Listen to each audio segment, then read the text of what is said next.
catatannya juga. Nah, jadi hari ini kita akan coba bahas satu konsep ya yang mungkin menolong kita kalau sebagai komunitas Kristiani ya, bagaimana berelasi dengan yang beragama lain dan khususnya adalah kalau di Indonesia komunitas Islam. Ya.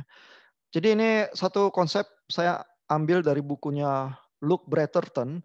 Beliau mengajar di Duke University. Dia menulis buku judulnya Hospitality as Holiness. Ya, saya kasih subtitle di sini Friendliness to Strangers. Jadi hospitality itu apa? Hospitality adalah friendliness to strangers. Ya, hospitality adalah tradisi ya yang sangat mengakar kuat di dalam Alkitab Kristen dan di dalam beberapa bagian nanti saya tunjukkan ya itu setara dengan righteousness itu sendiri. Ya karena kalau Bapak Ibu bayangkan bahwa righteousness itu sangat penting ya di dalam diskusi-diskusi surat Paulus gitu misalnya ya. Karena eh, itu misalnya ada kalimat karena iman hal itu diperhitungkan sebagai righteousness kepada Abraham. Ya, karena orang benar akan hidup oleh iman. Ya, hodikaios diapisteos sezetai, begitu ya. Nah sehingga kalau memang righteousness itu salah satu komponen yang sangat penting adalah hospitality, ya maka sesungguhnya ya orang yang tidak bisa menunjukkan hospitality ya, atau friendliness to strangers itu tidak mengerti ya apa itu righteousness di dalam Kristus sendiri, begitu ya. Jadi klaimnya bisa sampai seberat itu ya. Dan subtitle dari buku Luke Bretherton ini adalah Christian Witness Amid Moral Diversity. Ya, jadi bagaimana sebagai orang Kristen kita bisa witnessing di tengah-tengah diversitas moral masa kini. Ya. Nah, jadi sebenarnya hospitality itu apa sih?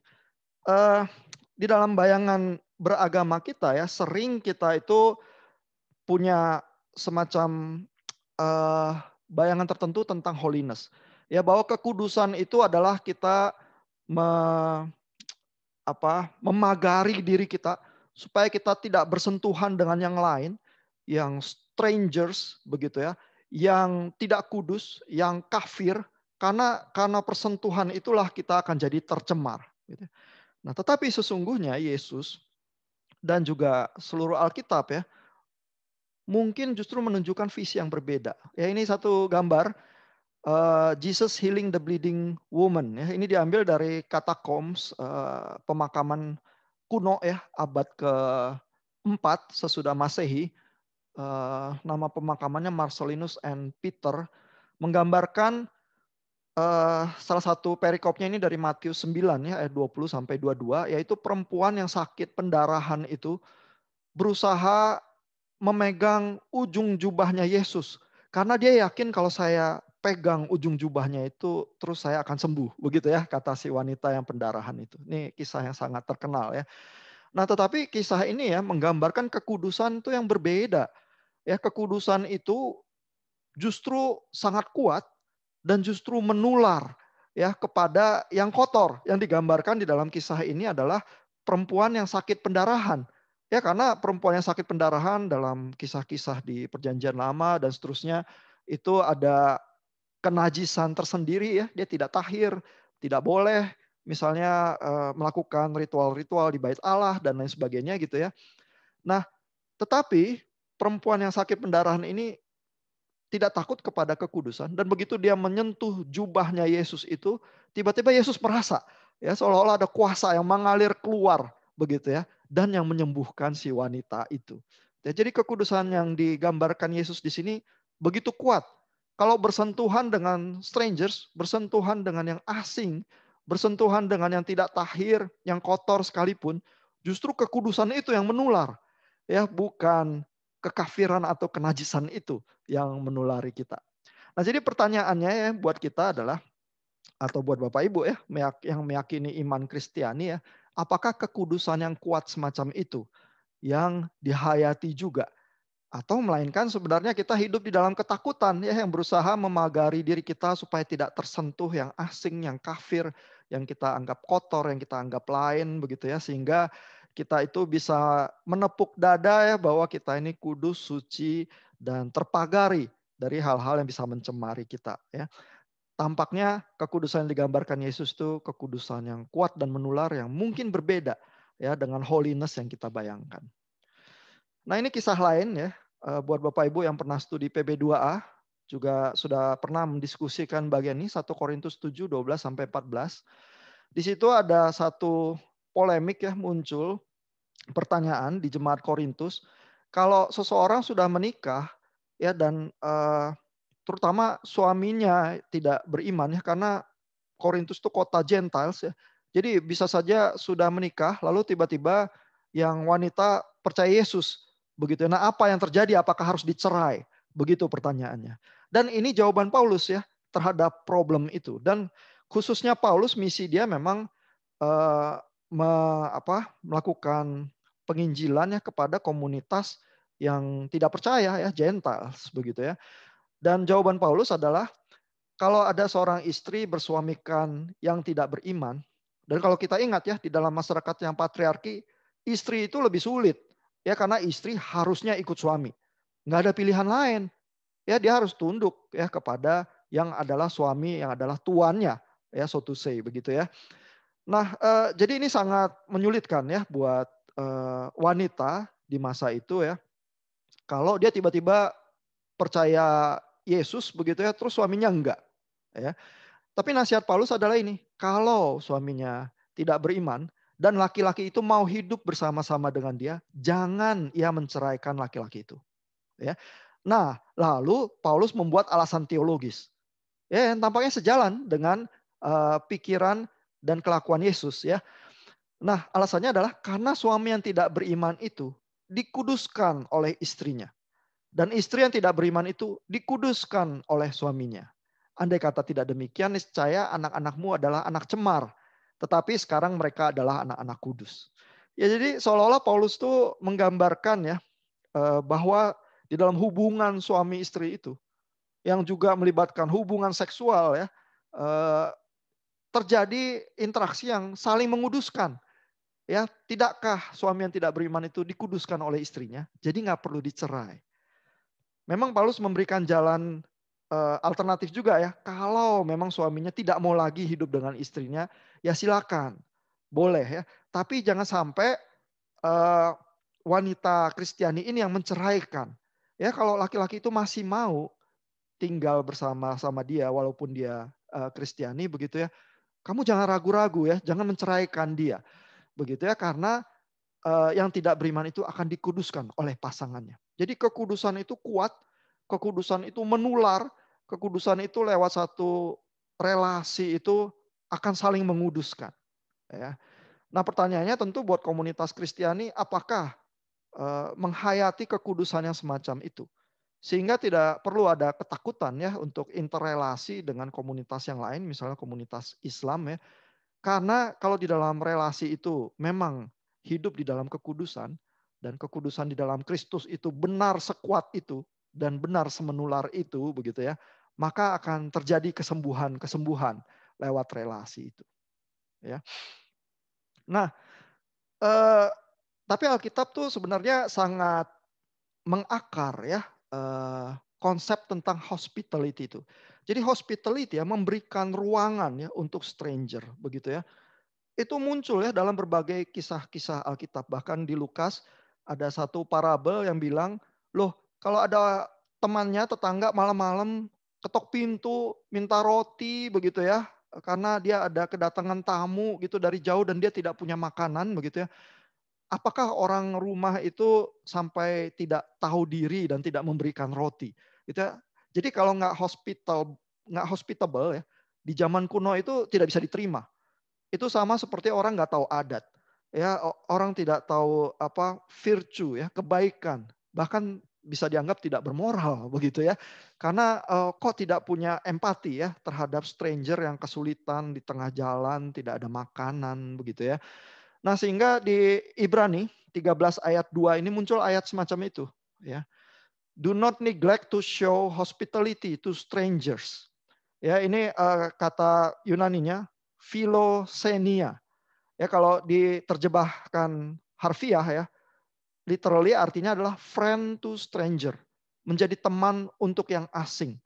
Ya, dan alasannya yang dikutip di kitab Ibrani ini adalah for thereby some have entertained angels unawares. Ya, ini mengacu kepada kisah di Perjanjian Lama, kisah Abraham yang ternyata menjamu malaikat-malaikat, begitu ya.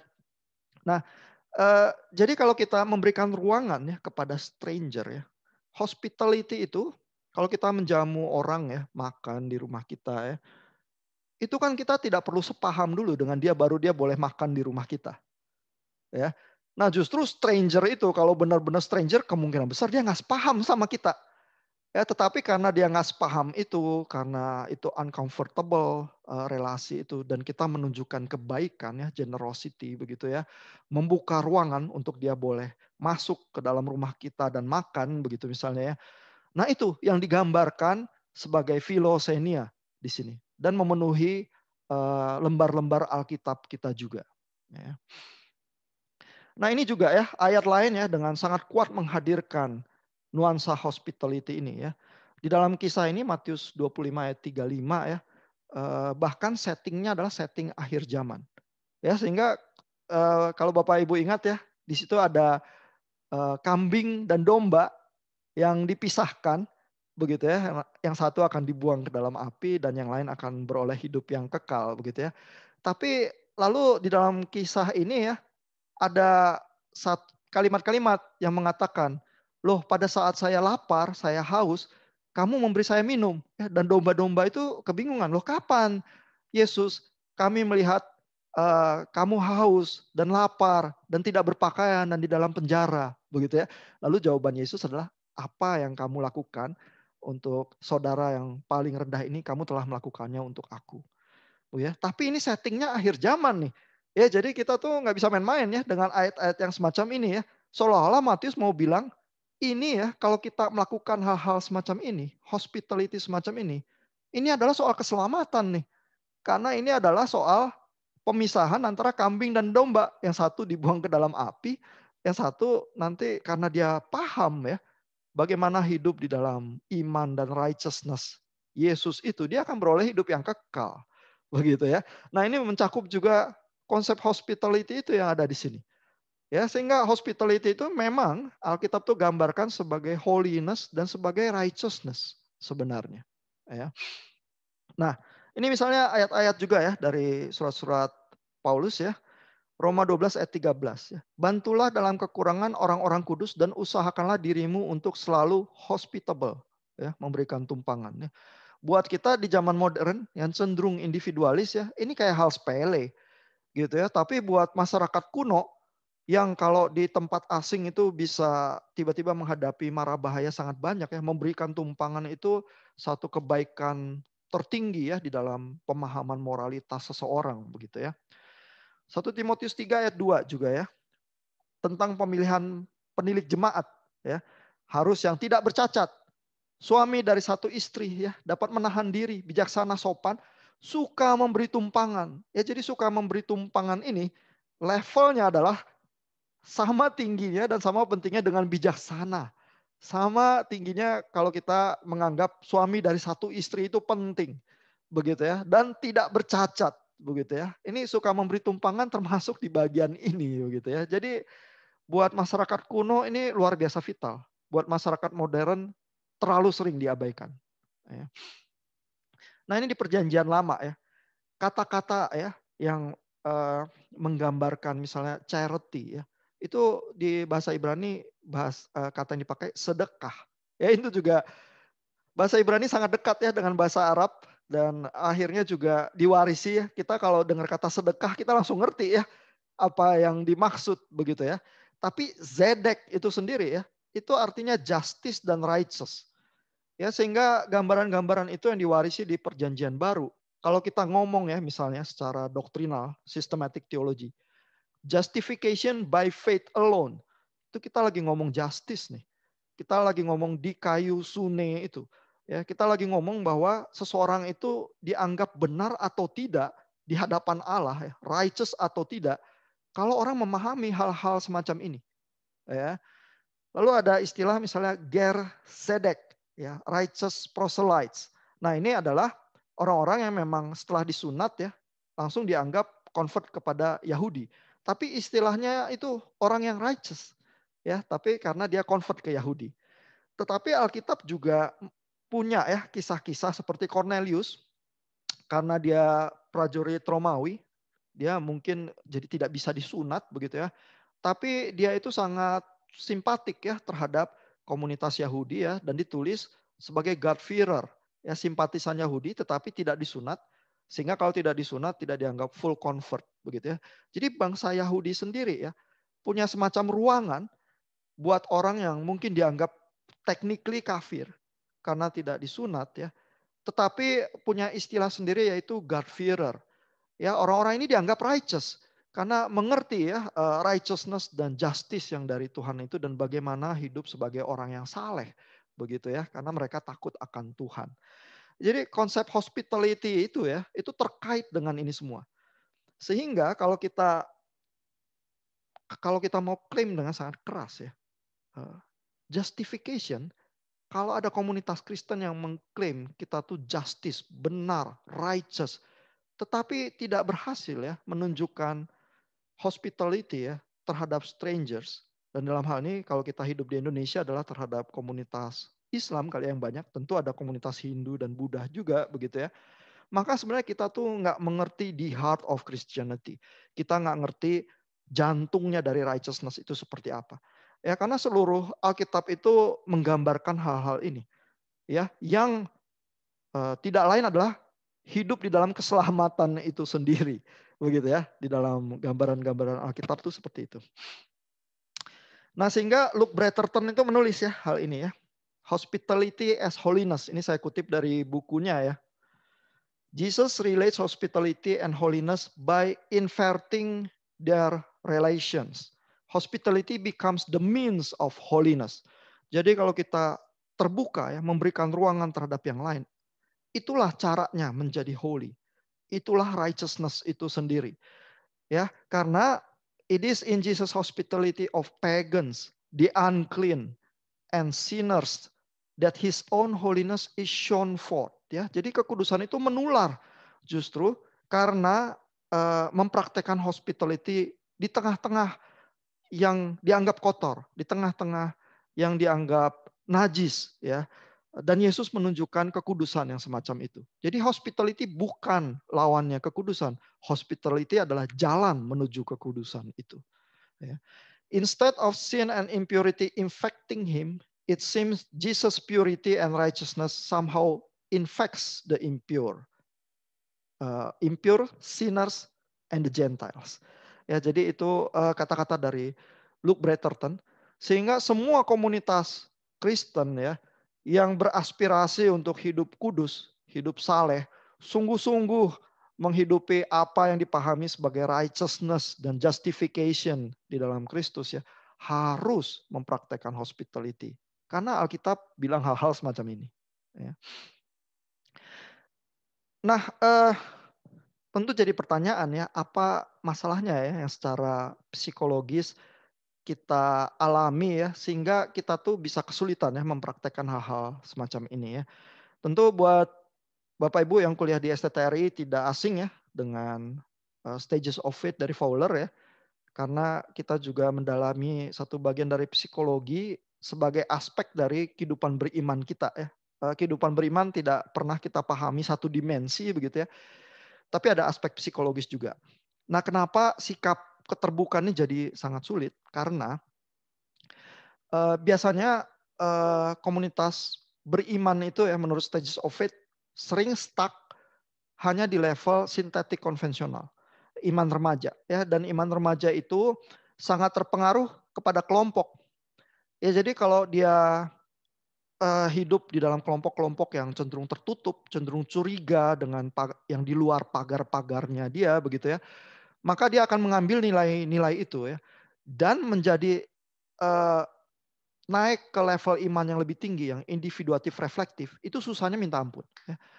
Mungkin 95% lebih orang ya, bahkan juga di komunitas yang menamakan diri reform, gitu ya, itu sebenarnya imannya tuh sintetik konvensional. Ya, James Fowler sendiri pendeta metodis ya, Dan dia juga di dalam risetnya menemukan hal itu. Secara mayoritas orang-orang itu kebanyakan tertinggal di level sintetik konvensional. Di level individuatif reflektif ya, orang sudah berani mengambil jarak ya dari komunitas ya. Oke, pendeta saya ngomong demikian ya.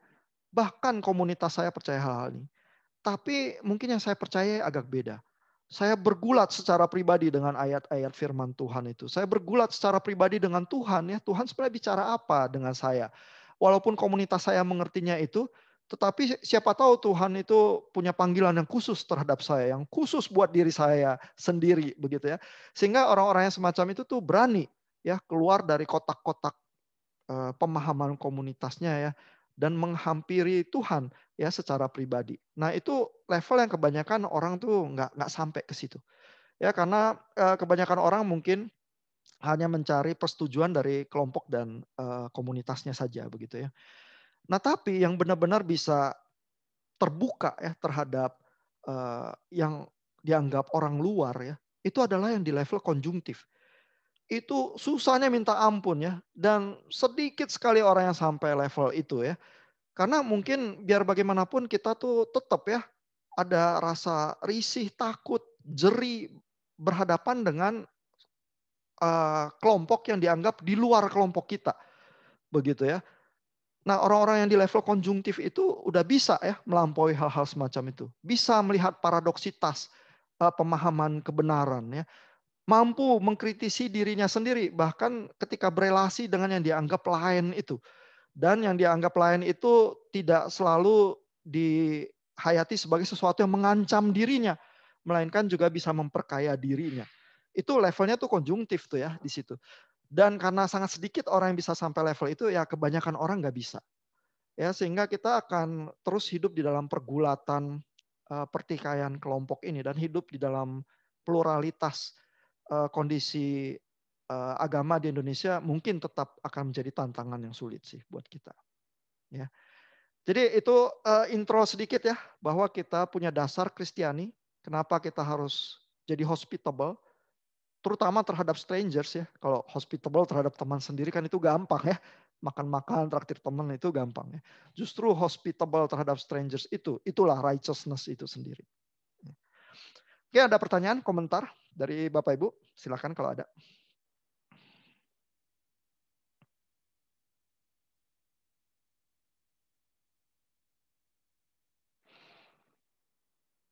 Iya dari Pak Tito nih.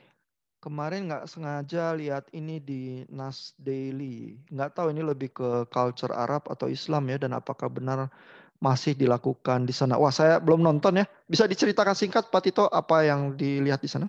Eh, mereka tuh katanya kalau stranger datang, mereka akan nge-treat orang itu seperti biasa. Baru hari ketiga mereka baru bisa nanya, kamu mau ngapain sebenarnya di sini? Iya. Jadi memperlakukannya mereka mau makan apa, makannya di treat seperti seorang customer gitu. Saya kayaknya kalau di Dubai sih nggak kayak gitu. Iya, tapi memang ada ini ya, ada nuansa bahwa budaya-budaya tertentu mengembangkan terus-menerus ya hospitality yang semacam itu. Malah saya pernah dengar stand up comedian ya, dia menceritakan perjalanannya ke Arab gitu ya. Katanya kalau di Arab, ini sih joke-nya dia ya. Tapi tentu joke itu biasanya merefleksikan separuh kebenaran ya. Mungkin ada karikatur di situ ya. Tapi dia bilang kalau ketemu orang Arab terus bilang jam kamu bagus ya. Oh nanti dikasih jamnya. Gitu ya. Terutama kalau kita bertamu ke rumah orang yang bilang oh ini bagus ya barangnya. Nanti dikasih loh. Gitu ya. Karena itu semacam hospitality ya yang harus gitu kalau tamu itu bilang ini bagus ya harus dikasih gitu ya. Jadi sih saya rasa ada benarnya ya video itu baik secara anekdot mungkin nggak bisa dipukul rata ya generalisasi ya. Seperti dibilang orang Indonesia tuh ramah-ramah ya. Secara general saya rasa benar ya. Tapi kalau ke pasar Senen di Jakarta terus disikut orang ya begitu pasar Senen gitu ya. Tidak juga kali menegasi bahwa orang Indonesia mungkin cenderung lebih ramah ya daripada orang Amerika gitu misalnya ya. Ya, saya rasa sih ada benarnya. Ada komentar lagi dari Bapak Ibu? Silakan kalau ada atau pertanyaan.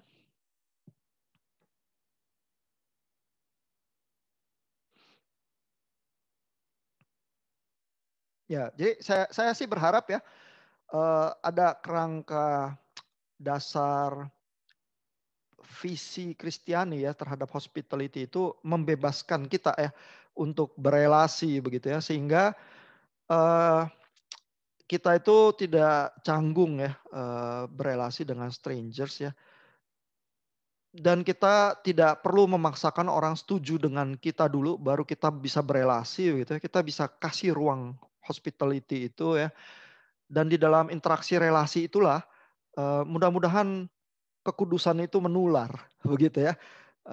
Paling tidak muncul ya pemahaman-pemahaman yang lebih baik ya dari partner dialog kita begitu.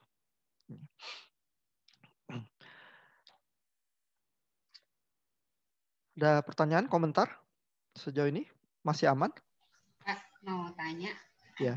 Kalau dalam Muslim sendiri gimana mereka melihat Kristen yang sebenarnya juga stranger pasti ya bagi mereka gitu. Maksudnya halo? Iya. Ya, maksudnya dalam praktek keseharian tuh saya ngelihat ada misalnya Muslim yang dia nggak takut ya berelasi gitu. Tapi ada juga yang jaga-jaga ya, misalnya mungkin ada kecurigaan soal nanti disuguhin apa atau apalah gitu, misalnya masalah salaman dan sebagainya. Betul. Nah, gimana tuh kita dalam Muslim sendiri itu seperti apa dan bagaimana kita menyikapinya gitu dengan tipe-tipe yang berbeda itu?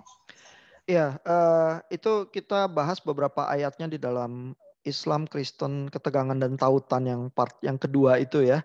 Ada ayat-ayat yang seperti yang Al-Kafirun, yaitu surah Mekah, yang bunyinya adalah agamamu untukmu, agamaku untukku, begitu ya. Jadi kita jangan saling memaksakan, begitu ya. Dan juga ada ayat yang secara eksplisit bilang tidak ada paksaan di dalam agama, ya. Tetapi juga ada ayat-ayat yang bilang lebih proaktif lagi dan bilang bahwa kalau misalnya Tuhan menghendaki, tentu di dunia ini ada satu umat saja. Begitu ya. Jadi ini bahkan bahwa ada pluralitas umat, begitu ya. Masing-masing ada ada kiblatnya begitu, kata ayat Quran tertentu ya. Itu adalah kehendak Allah sendiri. Ya, jadi di dalam masyarakat yang plural ini bagaimana kita harus hidup? Berlomba-lombalah berbuat kebaikan. Ya, ayat-ayat itu kan Bapak Ibu dengarkan ya di klip diskusi yang lalu itu ya. Jadi itu bayangan-bayangannya yang bahkan tertulis di Quran ya. Ini bukan sirah nabawiyah, bukan hadits nih. Ya, kalau hadits lebih complicated karena diskusinya nanti ini hadits kuat atau hadits lemah ya. Dan di dalam kuliah kita nyaris tidak menyentuh hadits karena bisa sangat complicated. Tapi kalau Quran ada teksnya dan teksnya terkanon ya, standar begitu ya, selalu bisa kita diskusikan, terjemahannya juga banyak. Nah, ini ayat-ayat Quran itu yang tertulis begitu. Ya, jadi ada bayangan-bayangan juga ya, ada visi-visi juga bagaimana hidup dalam pluralitas. Nah, yang kita hadapi di Indonesia seringkali adalah memang gejolak ya yang muncul dengan ditunggangi aspirasi politik ya, agenda-agenda politik ya. Terutama kan jadi panas kalau ada pilpres ya atau pilkada begitu ya. Karena kalau seseorang itu mengusung sentimen politik ya, itu mempengaruhi emosi dengan sangat kuat ya, sehingga kelompok-kelompok tertentu bisa dipikat ya suaranya gitu ya dengan lebih mudah begitu ya. Tapi hal ini bukan monopoli komunitas Islam ya. Komunitas Kristen di Amerika kita bisa lihat sendiri ya di zaman Donald Trump ini begitu ya. Teman-teman saya juga yang orang Amerika ada beberapa yang pendukung setia. Nggak peduli ya Trump itu sudah menghasut gerombolan orang untuk menyerbu gedung DPR-nya di Amerika itu di Capitol Hill, mengakibatkan 5 kematian termasuk 1 orang polisi gitu ya. Nggak peduli, tetap dukung Trump. Kenapa? Karena Trump lah yang membebaskan Amerika dan menjunjung tinggi kekristenan ya. Karena Trump presiden yang foto di depan gereja bawa Alkitab. gitu misalnya ya. Jadi argumen-argumen itu muncul dan kuat mempengaruhi emosi kita.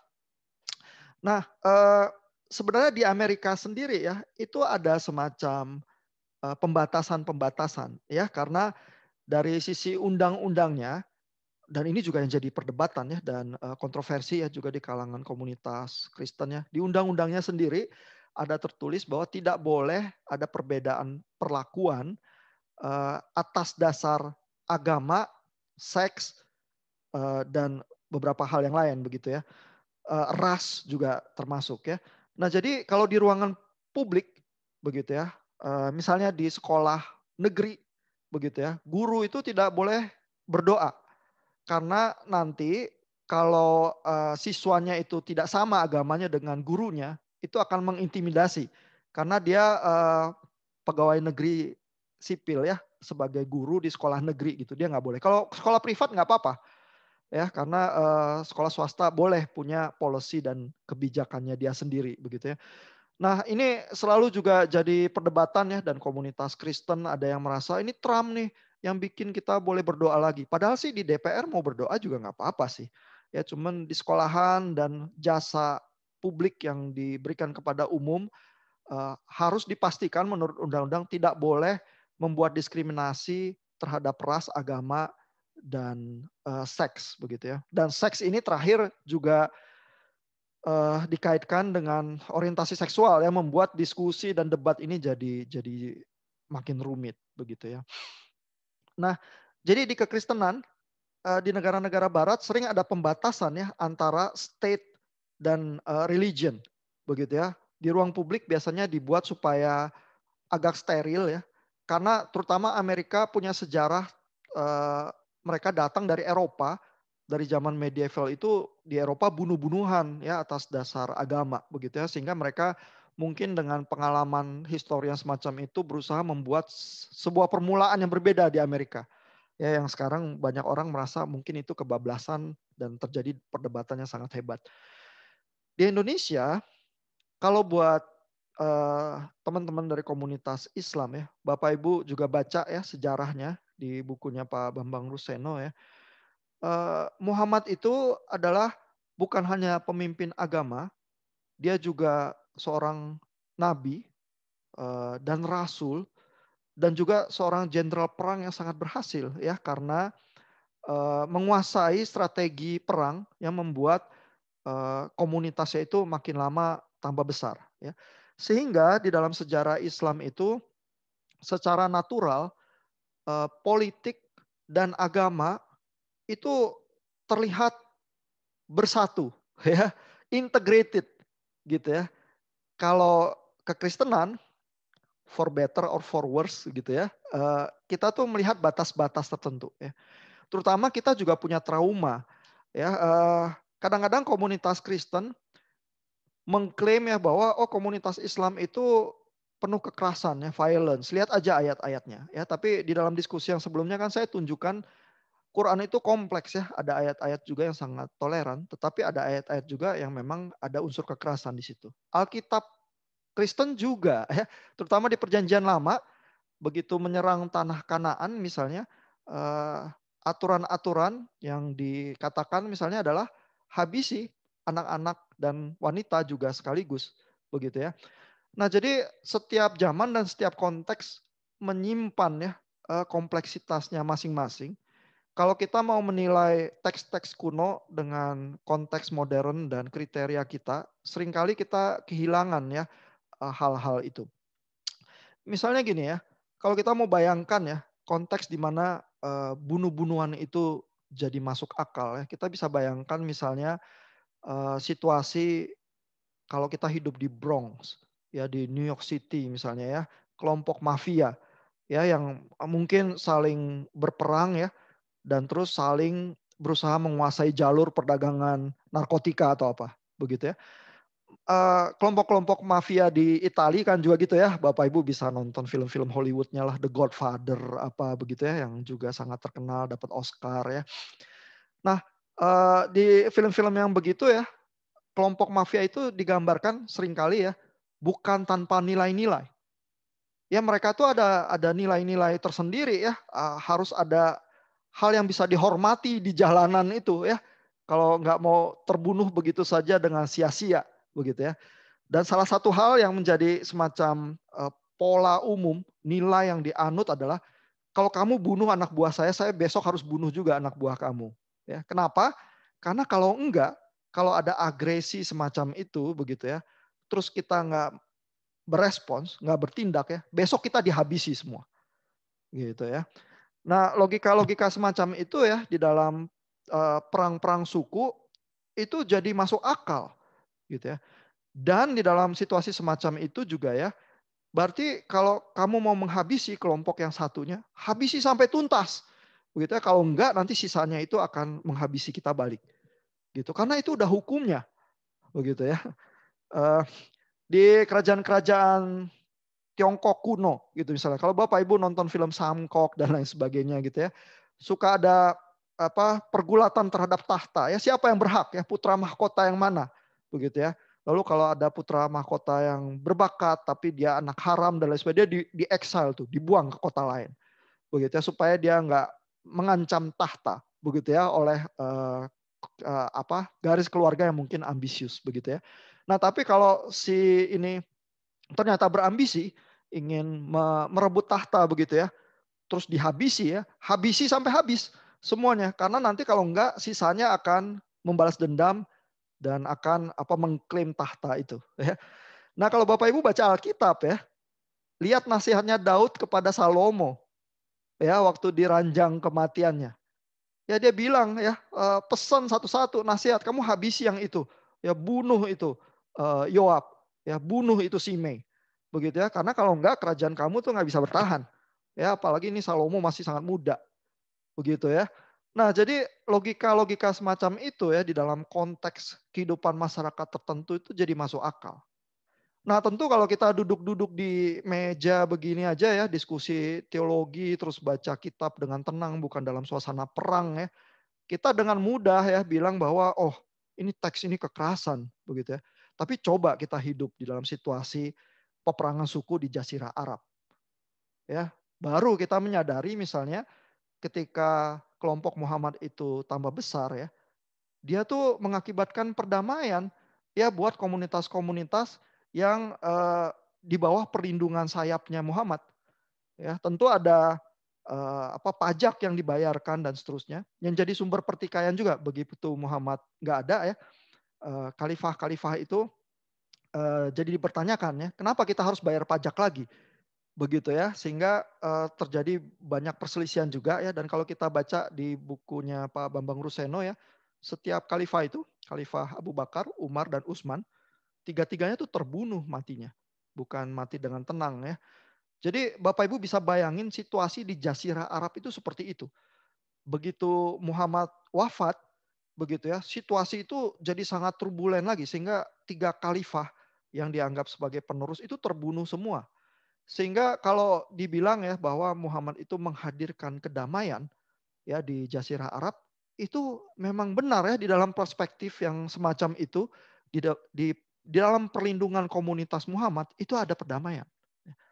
Tentu bisa ada perdebatan ya, sama seperti kalau kita baca sejarah Kekaisaran Romawi ya, kan Romawi itu yang mengklaim menghadirkan kedamaian ya, Pax Romana ya, kedamaian di bawah Kekaisaran Roma gitu ya. Tapi buat orang Yahudi dia ditindas ya, buat suku-suku jajahan Romawi ya mereka tertindas begitu ya. Tapi karena di bawah naungan Romawi itu tidak terjadi perang yang saling bunuh terus setiap hari begitu ya. Ya itu yang dianggap oleh penguasa Romawi itu, itulah Pax Romana.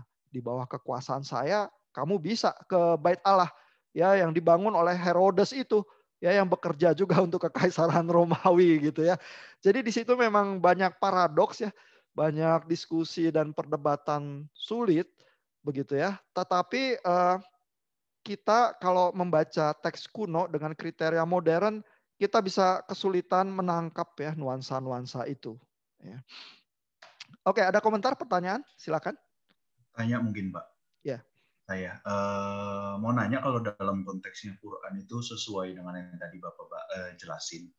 Hermeneutika mereka itu emang mengizinkan penafsiran berdasarkan konteks kayak gitu-gitu, ada ruang untuk melakukan itu berarti ya kalau dari kacamata mereka juga Pak. Soalnya kalau dari kacamata kita kan ruangnya cukup besar, apalagi kalau kita memperhitungkan genre. Karena kadang-kadang kalau narasi banyak hal-hal yang diceritakan itu bukan diperintahkan. Ada tapi bukan berarti itu diperintahkan. Kan banyak ruang-ruang seperti itu dalam Kristen kan. Ya saya tentunya kita nggak bakal bahas terlalu dalam, tapi maksud saya nggak tahu konteksnya penulisan Quran itu mengizinkan hermeneutika semacam itu atau enggak ya Pak? Mengizinkan ya, terutama ada penafsir modern, misalnya profesornya Nurkolis Majid ya di University of Chicago namanya Fazlur Rahman, itu mengembangkan tafsir yang semacam itu. Ya, dan Nurkolis Majid yang mewarisi juga ya tradisi tafsir yang semacam itu ya, dan menerapkannya sehingga nanti Bapak Ibu akan baca ya papernya Greg Barton ya, mengulas tentang Nurkolis Majid dan cara tafsirnya di dalam konteks Indonesia ya. Nanti saya nggak ingin spoiler biar Bapak Ibu bisa menikmati, tapi jawaban sejauh ini ada ruangan. Ya. Nah, tentu Cak Nur itu neomodernis ya, biasanya label yang dikenakan orang ya. Jadi dia bukan sekedar thinker yang tradisional, tetapi juga sangat terdidik ya, PhD-nya dari University of Chicago. Nah, di level yang tradisional pemahaman Islam juga ada ruangan bicara konteks ya, karena setiap ayat Quran biasanya diyakini muncul dengan satu sebab tertentu. Jadi istilahnya asbab al-nuzul. Ya, ada alasan sebab turunnya satu ayat di dalam Quran. Ya, misalnya ayat tentang Zainab ya yang di minggu lalu kita bahas bolak-balik ya, ada kisah yang melatar belakangi ayat itu ya, dan setiap ayat itu ada asbab al-nuzulnya. Ya, memang itu lebih tradisional ya. Mungkin tidak tepat sama ya seperti kalau kita zaman sekarang bicara soal tafsir kontekstual, itu mungkin lebih dekat kepada profesornya Cak Nur yang Fazlur Rahman ya, metodologi dia ya. Tetapi secara tradisional sekalipun ya ada ruangan itu bicara tentang mengapa ayat itu turun ya. Jadi saya rasa ya, kenapa kesan komunitas Kristen ya kalau melihat orang Islam itu pokoknya asal terima begitu aja lah ayat Quran begitu ya. Itu ada beberapa hal yang terjadi ya. Biasanya memang di kalangan awam ya, istilah yang suka dipakai oleh scholars adalah di dalam kalangan Islam abangan begitu ya, memang tidak didorong untuk melakukan tafsir karena tafsir itu tugasnya ulama ya, dan tafsir itu sulit begitu ya. Jadi ya udah, yang penting buat komunitas Islam dia bisa melafalkan ya, karena melafalkan ayat-ayat itu saja ada pahalanya ya. Tetapi dia tidak harus menafsirkan karena menafsirkan itu diyakini sulit dan bisa ada bahaya tertentu ya. Biarkan umat dan juga seperti MUI ya, konsili menghadirkan kebenaran-kebenaran itu secara lebih sistematis begitu ya. Nah, sebenarnya fenomena seperti ini kita lihat juga di gereja Katolik ya. Misalnya ya, kalau teman-teman yang Katolik mungkin tugas tafsir adalah tugas romo-romo ya, dan tugas rohaniwan. Kalau jemaat biasa ya ke gereja mendengarkan ulasan dari ayat yang dikhotbahkan pada hari itu begitu ya. Tapi juga nggak usah bawa Alkitab sendiri atau apa ya, karena tugas umat bukan itu ya. Orang Protestan yang lebih bersemangat ya, oh bawa Alkitab kita harus baca sendiri nih ya. Karena di dalam tradisi kita protes itu penting kan, Protestan ya. Dan Luther dan Calvin itu adalah terutama Luther ya. Luther itu Romo Katolik yang memberontak ya terhadap Vatikan begitu ya, dan diekskomunikasi juga ya oleh gereja Katolik di Roma begitu ya. Nah, jadi buat kita membaca sendiri teks Alkitab itu penting, dan saking PD-nya kita menafsir sendiri juga begitu ya, dan kita saling bertengkar antara satu gereja dengan gereja yang lain karena tafsir yang berbeda itu ya. Dan di gereja Protestan banyak sekali denominasi, juga beberapa denominasi tidak akur satu sama lain begitu ya. Nah, jadi masing-masing ada fenomenanya. Tetapi kalau kita melihat bahwa satu kelompok tertentu kok kayak suruh telan bulat-bulat ya ayat kitab sucinya ya. Saya rasa itu kompleks ya. Dan kalau komunitasnya mulai besar, pasti ada komunitas, bagian dari komunitas itu yang lebih terpelajar, yang memang belajar tafsir dan secara sistematis dan secara formal. Tapi mayoritas di komunitas itu mungkin orang biasa, ya yang memang kalau dia harus dituntut harus melakukan tafsir yang sangat rumit dan lain sebagainya, dia tidak terlatih dan mungkin akan menimbulkan kekacauan, begitu ya. Jadi scholars Muslim ya yang tafsirnya sangat baik dan sangat sophisticated itu banyak. Kita jangan hanya melihat misalnya cuman kelompok umat yang biasa ya, yang seolah-olah telan kitab suci bulat-bulat. Dan fenomena semacam itu di kalangan Kristen dan Katolik juga ada. Begitu ya. Jadi kalau membandingkan atau apa ya, jangan ambil yang terbaik dari kelompok tertentu terus bandingkan dengan yang terburuk dari kelompok yang lain, begitu ya. Ambil yang paling baik juga ya, supaya kita tuh punya gambaran yang mungkin lebih cocok dengan realitas gitu. Oke, semoga menjawab ya pertanyaannya ya. Iya, Pak. Thank you. Ada pertanyaan atau komentar lain lagi? Nah, di texting saya lihat ada beberapa komentar soal kok jadi ayat-ayat Quran itu bisa terkesan saling bertentangan ya, padahal kan dipercaya tidak ada yang kontradiksi ya. Jadi bagaimana mengharmoniskannya begitu ya. Nah, sebenarnya kalau itu terkait soal ayat-ayat yang mengandung kekerasan ya dan toleransi di Alkitab juga ada ya fenomena semacam itu ya. Ada ayat-ayat yang sangat keras ya terhadap kelompok yang di luar kelompok orang Yahudi atau Kristen. Misalnya ayat-ayat di Esra dan Nehemia ya, yang istri-istri yang bangsa Gentiles itu diusir suruh pulang begitu ya. Dan kalau kita tahu ya di dalam masyarakat kuno yang patriarki, wanita kalau dibegitukan itu sebenarnya cukup kejam ya. Kalau tidak mau dibilang sangat kejam ya. Karena suaminya atau keluarga suaminya itu tiba-tiba diputus begitu saja ya. Karena dianggap mereka kafir begitu ya. Tapi ada ayat-ayat yang sangat friendly juga ya terhadap Gentiles ya. Terutama ayat-ayat yang menunjukkan hospitality juga terhadap strangers ya. Ingatlah kamu dahulu juga orang buangan ya di Mesir ya. Kamu juga orang exile ya. Sehingga kamu harus membuka diri ya terhadap Gentiles begitu ya. Misalnya kalau panen juga ya nggak boleh dihabisi ya. Kasih untuk Gentiles juga ambil ya hasil panen itu dan seterusnya begitu ya. Jadi Alkitab Kristen sendiri juga berisi campuran itu. Ya. Dan semua kitab suci tampaknya sih seperti itu, Pak. Yang kita harus pahami adalah kitab suci sering muncul ya bersamaan dengan kompleksitas realitas kehidupan komunitas beragama itu sendiri.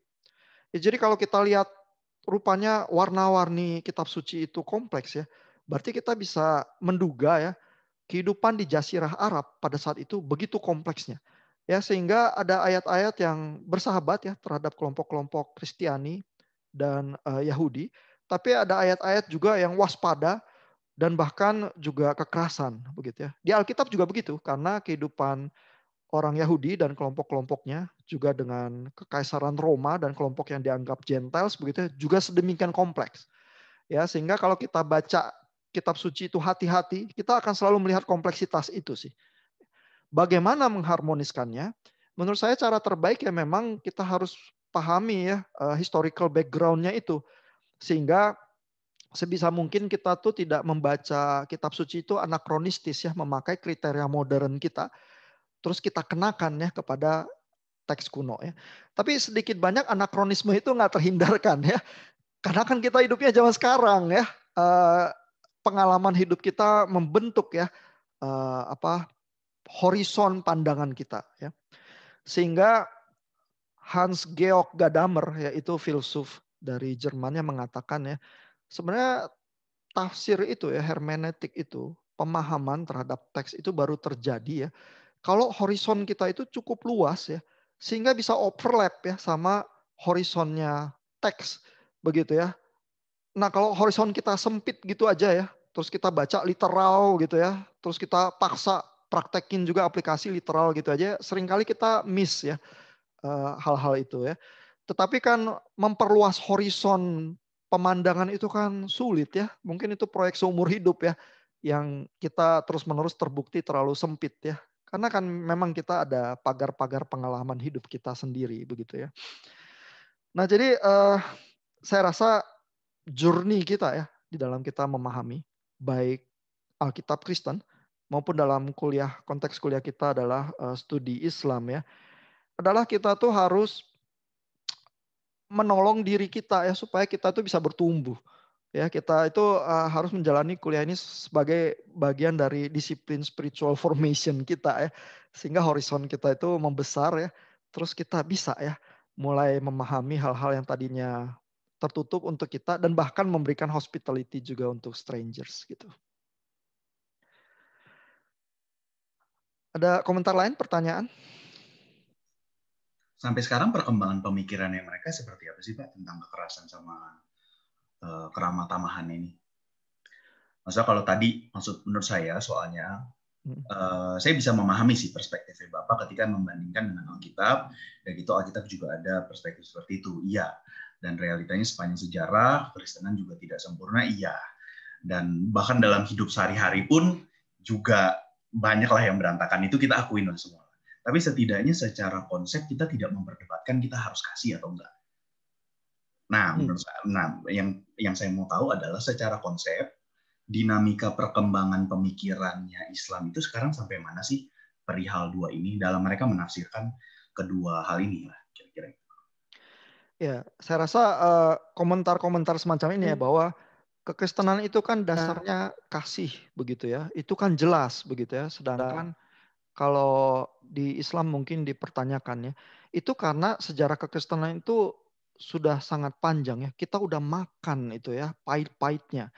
Ya, kalau kita hidup di zaman Crusade abad ke-10 atau abad ke-12 ya, maka kita berhadapan dengan realitas paus di Roma itu justru yang mengumumkan Crusade dan bahwa ini halal ya membunuh orang-orang kafir itu begitu ya, dan dalam hal itu yang diperangi waktu itu adalah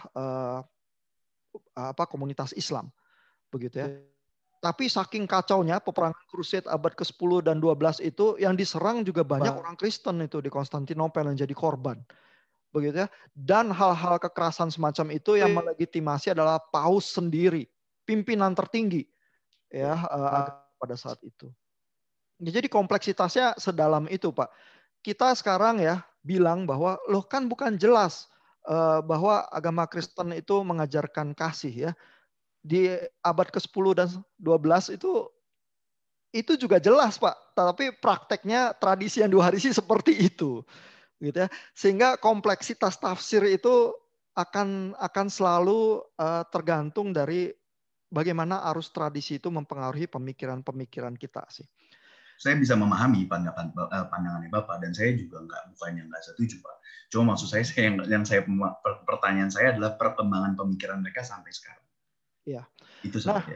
Misalnya di dalam klip diskusi yang terdahulu ya, yang part 2 ya, ada satu slide tentang jihad ya.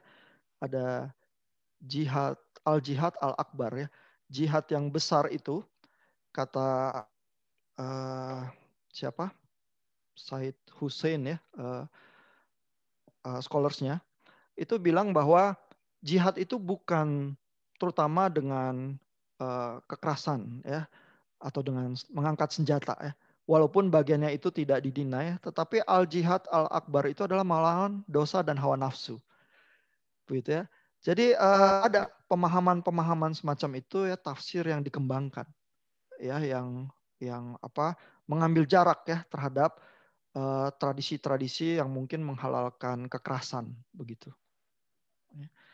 Dan tentu nanti kalau Bapak Ibu baca tafsir-tafsir dari Cak Nur ya di papernya, itu minggunya masih agak lanjut ya. Itu melihat ya kompleksitas tafsir yang terjadi ya.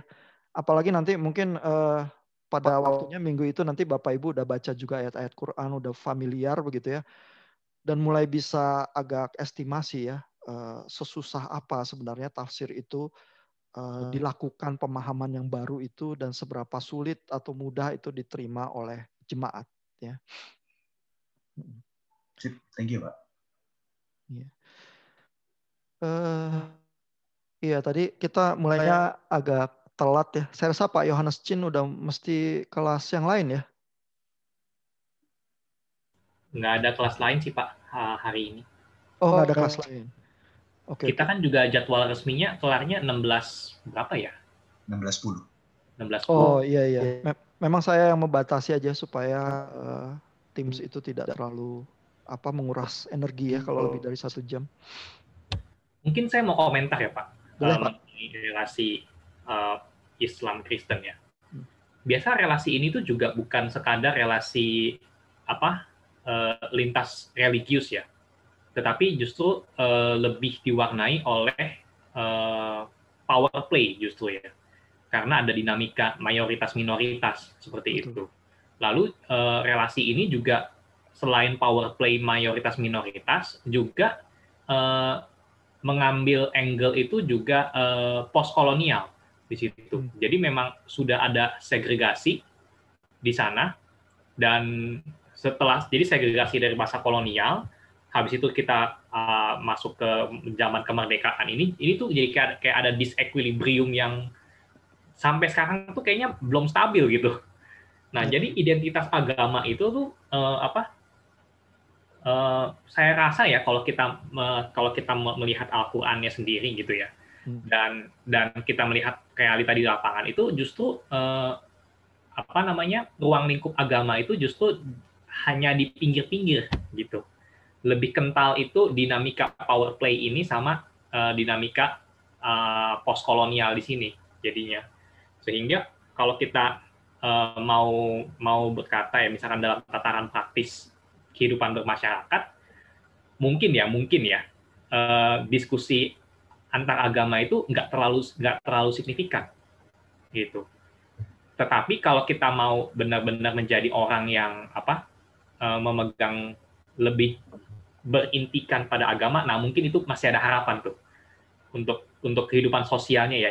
Jadi ini ngomongin public sphere gitu. Kalau saya rasa sih begitu sih Pak. Iya, ini komentar yang sangat baik ya. Pada kenyataannya, memang kehidupan beragama tidak terlepas ya dari dinamika seperti misalnya postkolonialisme seperti itu ya. Kebetulan memang kuliah kita tidak spesifik ya membahas postkolonialisme, itu area yang sangat menarik sebenarnya ya, teologi pinggiran. Nah, misalnya ya di Korea Selatan ya, kekristenan itu lebih bisa diterima masyarakat ya. Mungkin kalau kita mau lihat persentasenya mungkin sekitar 25% ya. Nggak sangat banyak sih. Tapi di negara-negara Asia Timur ya, misalnya di Jepang kekristenan itu sedikit sekali ya dan sulit ya, mencapai 2% juga enggak ya. Tapi di Korea Selatan cukup diterima ya. Apa aspeknya yang menyebabkan? Saya rasa histori sejarah juga ya, waktu Korea Selatan itu dijajah oleh Jepang, salah satu yang menolak ya adalah mahasiswa-mahasiswa seminari itu di Korea ya, misalnya menolak untuk menghormati bendera Jepang ya, karena Jepang itu menuntut ya harus tunduk begitu ya.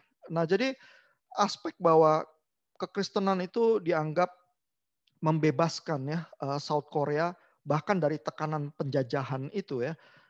Itu rasanya memang berpengaruh ya terhadap penyebaran agama Kristen juga, popularitasnya di South Korea. Nah, buat kita di Indonesia, tentu yang penjajah itu yang beragama Kristen. Belanda terutama yang 350 tahun ya. Dan Islam itu mendaratnya dalam konteks yang lebih damai ya, dalam situasi perdagangan ya. Dan Islam yang mendarat di Indonesia juga di dalam tradisi Sufi ya, yang memang juga lebih damai ya, Wali Songo dan lain sebagainya ya di dalam sejarahnya ya. Dan lalu kerajaan-kerajaan yang melawan penjajahan Belanda di Ponorogo, Demak dan lain sebagainya itu kerajaan-kerajaan Islam. Ya, sehingga memang ada semacam dilema tersendiri ya, bagaimana menghidupi kekristenan di dalam konteks yang demikian ya. Agama penjajah ya, apakah kita masih menyimpan ya semacam juga nuansa seperti itu ya, atau justru juga efek postkolonialnya mungkin adalah buat VOC, yang penting kekristenan di Indonesia itu kekristenan yang nggak melawan. Ya terserah kamu percaya Yesus, terserah kamu ya. Tapi kamu jangan melawan pendudukan VOC ini. Kalau kekristenan kamu sampai protes tentang apa cara-cara kita yang tidak manusiawi dan lain sebagainya, nanti diberangus kekristenan semacam itu ya. Jadi jangan-jangan kekristenan kita yang cenderung non politis, cenderung main aman dan lain sebagainya gitu ya, itu warisan dari VOC gitu. Jangan-jangan. Ya, tentu kita bisa pikirkan dan refleksikan gitu ya. Tapi aspek-aspek politis dan postkolonial itu tidak pernah terlepas dari penghayatan keagamaan kita. Begitu ya. Nah, itu yang harus kita sadari sih. Sehingga memang kita begitu beragama nggak bisa naif ya. Nah, di sisi lain, apakah agama itu sentral atau tidak diskusinya? Saya rasa tetap iya. Ya, karena agama itu sanggup ya memberikan satu visi ya, imajinasi kehidupan yang berbeda ya. Dan kita lihat misalnya Paulus di Perjanjian Baru ya, memang melawan arus tertentu ya dari tradisi Yahudi ya. Tapi caranya dia bilang misalnya, oh kalau Gentiles nggak usah disunat kalau masuk Kristen. Caranya dia bilang itu adalah dia menggali lagi ke Perjanjian Lama. Dia menggali lagi kisah Abraham. Mungkin pembacaan Paulus mengejutkan ya buat orang tradisi Yahudi yang pada umumnya yang abangan begitu ya. Tapi dia rasa itulah caranya ya, mengakar kuat di dalam tradisi agamanya, lalu melakukan reformasi dengan cara itu. Begitu ya. Yang dilakukan Luther dan Calvin juga begitu. Ya, mereka tuh bukan buang semua tradisi, enggak. Mereka slogannya adalah back to the sources ya, ad fontes. Ya, baca lagi kitab dalam bahasa Yunani, kitab Perjanjian Baru aslinya. Jangan baca cuma teolog-teolog medieval yang menulis dalam bahasa Latin dan terbelit dengan kerumitan teologi mereka, begitu misalnya. Jadi mereka mengakar lagi. Dan kalau Bapak Ibu nanti baca ya kisah-kisahnya Nurcholish Madjid dan Gus Dur ya, mereka itu sangat berpengaruh ya di dalam estimasi saya dan estimasi Greg Barton ya, terutama karena mereka lahir di pesantren, fasih dengan tafsir Quran yang tradisional, tapi mereka juga melewati satu pendidikan modern yang sangat kuat. Ya, sehingga mereka seperti orang-orang yang hidup di dua dunia itu ya berhasil memadukan ya tafsir modern ya dengan tradisi. Mereka nggak buang tradisi itu. Makanya mereka disebut sebagai neomodernis ya. Mereka bukan modernis yang buang semua tradisi begitu saja, mereka tuh neomodernis begitu. Ya, mudah-mudahan nanti pembacaan Bapak Ibu bisa memperkaya ya bagaimana olah teologinya ya. Jadi olah teologi menurut saya tetap penting sih. Ada komentar, pertanyaan yang lain? Tampaknya kalau nggak ada Pak, harus saya mau nanya Pak, nyambung pertanyaan yang minggu kemarin mengenai keberdosaan dari, apakah Nabi Muhammad itu diklaim berdosa atau tidak berdosa gitu.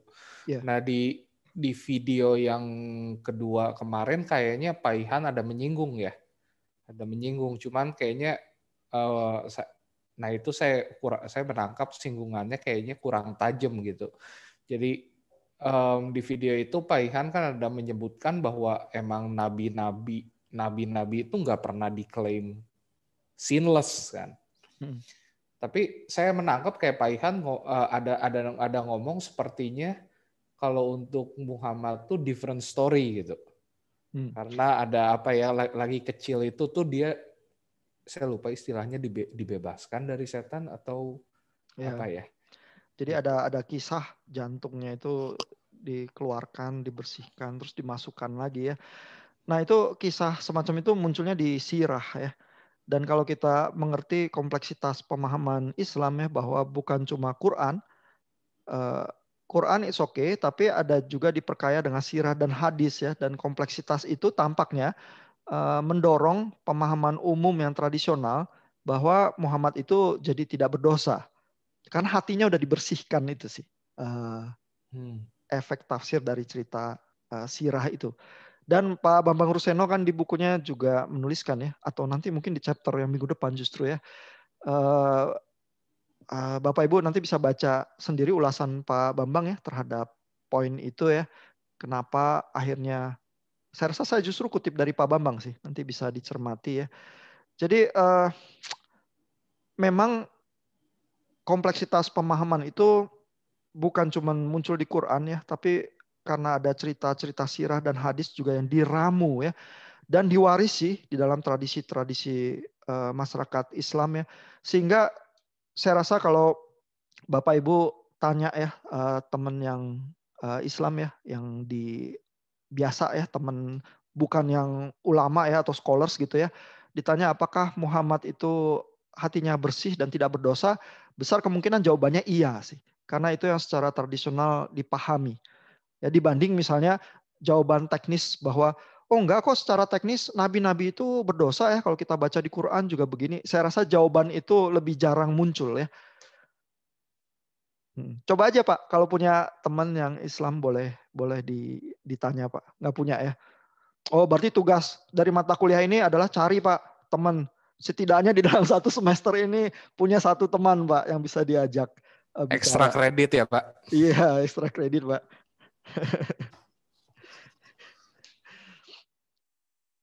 Ya, mudah-mudahan menjawab ya Pak Michael.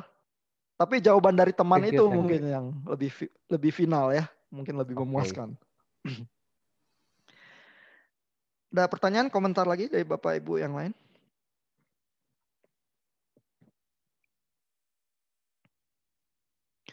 Ya, kalau nggak ada, saya rasa cukup ya untuk hari ini.